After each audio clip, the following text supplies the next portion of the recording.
এই টাইপের ম্যাথ তোমরা প্রত্যেকটি এক্সামে দেখতে পাবে। প্রথম যে ম্যাথটা আছে তাতে 20 এর সিরিজ আছে ইনফিনিটি পর্যন্ত।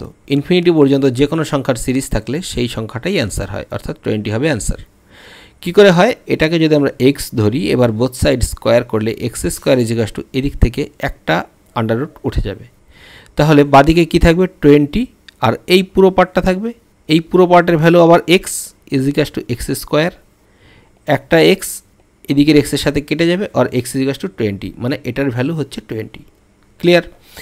কিন্তু এখানে কিন্তু দেখো ইনফিনিটি পর্যন্ত নেই, সেক্ষেত্রে কি করতে হবে? সেক্ষেত্রে যে বেসটা আছে সেই বেসটা টু দি পাওয়ার, দেখো আন্ডার রুট মানে কত? আন্ডার রুট মানে তোমরা সবাই জানো হাফ, পাওয়ার ইজিকাস টু হাফ।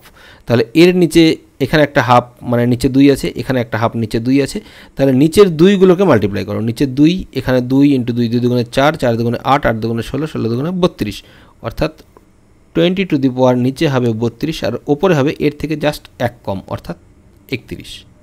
এটা হয়ে যাবে রাইট অ্যান্সার। একই রকমভাবে এই অঙ্কের ক্ষেত্রে 1.5 টু দি পাওয়ার হবে, কতগুলো 2 আছে দেখো, এখানে একটা 2, 2 দুগুণে 4, 4 দুগুণে 8, 8 দুগুণে 16, 16 দুগুণে 32, 32 দুগুণে 64, অর্থাৎ 64। ওপরে হবে কত? তার থেকে 1 কম, অর্থাৎ 63। একই রকমভাবে এটার অ্যান্সার কত হবে সেটা কমেন্টে জানাবে।